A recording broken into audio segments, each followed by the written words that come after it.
Hey everyone, welcome to the channel. Today's project we're going to be working on the red Civic Si race car. I have a GPS track time event at Audubon Country Club coming up in about a week's and a half time. I have an engine and transmission that is not in a car, so I need to get that back in as fast as I can. So that's going to be today's mission. Should only take me a couple hours. And then I still have to pick up some fluids, but at least I want to get the engine trans back in that car. I got Project Integra behind me. We just got back from the body shop, and my buddy hooked it up with this paint job. In the sun, it looks even more spectacular, and kind of regret not taking more time to prep it a little bit better. But I mean, this is miles ahead of what I would have been capable of doing with just a rattle can. So we're gonna get this back to the shop.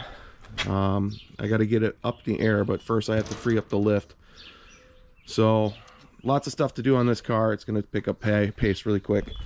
We're gonna steal parts from my old Honda Challenge car, which is sitting here on the engine stand, and you may see what's going on with this car eventually. So this will be on the channel. This is my 1999 Honda Civic Si Honda Challenge H2 car. I did a lot of competing with this car back in 2018, and that's for a build to come. However, this is what we're after: a brand new ACT 4-puck Racing unsprung clutch.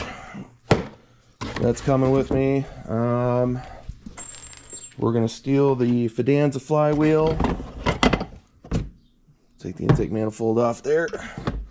The Fidanza flywheel. Let me see what this. Oh, here's my old 4-puck.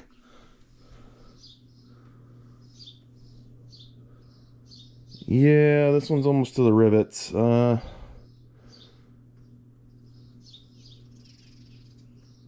I'll have to measure pad thickness and see what the minimum requirement is for this, but if that can be reused, I will reuse it. I like to use everything until it's completely toast, but it looks like it's pretty close to the rivets, so I'm guessing that I'm gonna have to just put the new clutch disc on. So we'll do that comparison, but I'm gonna load up and get out to the shop. Hey guys, so we are back at the workshop right now. What we are going to end up working on is getting this transmission paired up with the engine. I'm going to swap out the clutch disc, throw in a new throwout bearing, and that should be good to go to put the trans back on. I need to put the repaired wiring harness, thanks to Mark, back on the engine. Before that, I think I'm going to end up degreasing the engine because I have CB grease that got slung all over it from a failed axle. Check over the timing components, make sure everything's good to go. I'm debating on putting the original timing covers back on, so that way I don't have any rocks falling back in there, chewing up the belt. That happened once already on this engine. Another thing I'm contemplating on doing, if time allows, is swapping out the steering rack. I have a power rack that came out of this car, but I took it out, because I thought there was an issue with it. Turned out it wasn't the issue with that, it was an issue with the camber plates that were slipping at the track. Do yourself a favor, when you nut and bolt, don't forget the camber plates. Having dynamic alignment adjustments going on mid-corner at 80 miles an hour is not fun.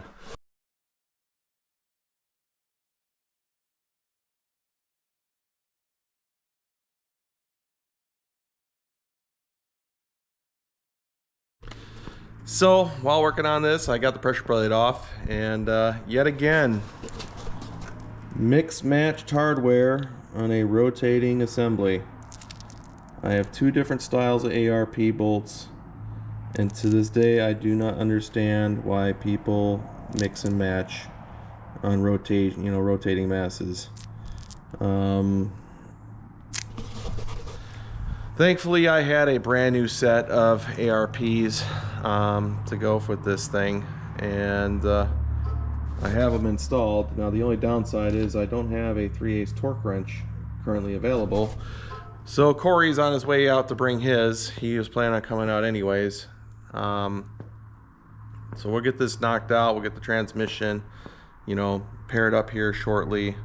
I got everything else ready to go. Throwout bearing is on, and let's just torque it down, slip the trans on, slip in some dowels, and we're good to go.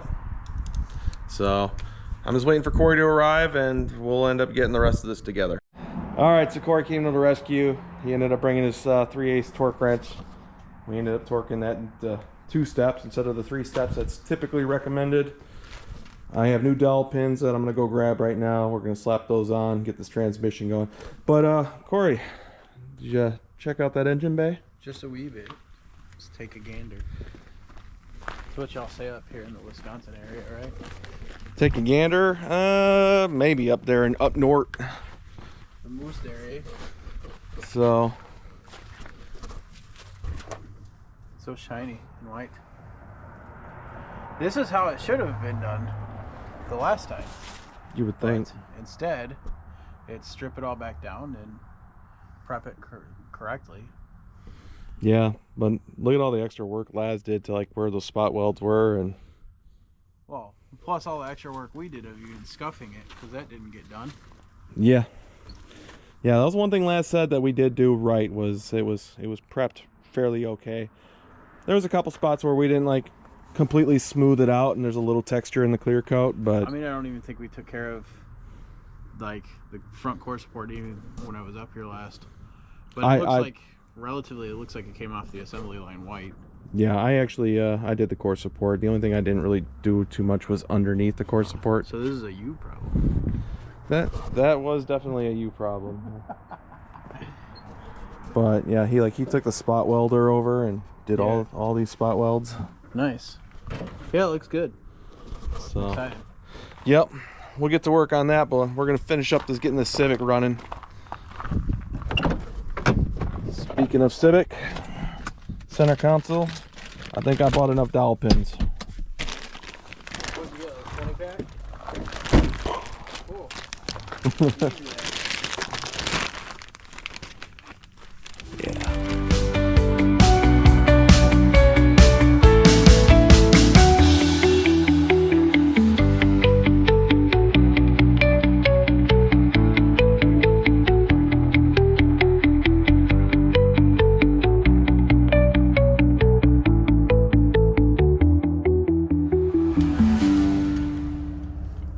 Trans connected to one engine. So we hit a little bit of a roadblock as per usual. We got the engine all booted up or buttoned up, ready to go in, cleaned it up, actually spent the time to degrease it. Go to pull the core support because we're going to put the power steering rack back in, and I forgot that some brake fluid had gotten on this before, and the paint was peeling off and we're getting rust. So wire wheel to the rescue.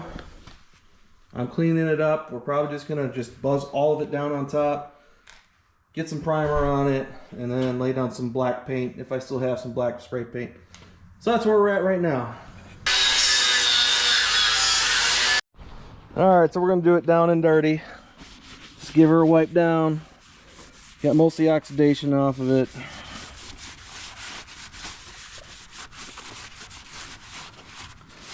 And then after I tape off the shaft here, that's what she said, giggity, I'm gonna have Corey lay down some primer.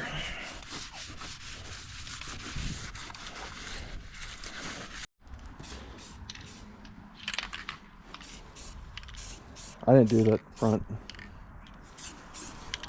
Just in the edges.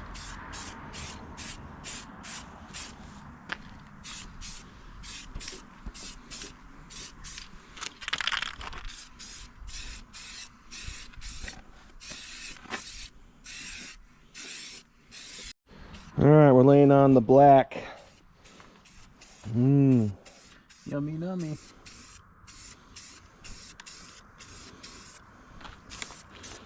Misting it on, and then we'll lay it on thick the next coat. Sorry everyone, as you can see the GoPro ended up dying as Corey was painting. The subframe came out extremely nice. It almost looked brand new. That was a nice even layer of black paint put on it. So in the next episode, we're going to be installing this as well as the engine and transmission and finally getting this car ready for the racetrack.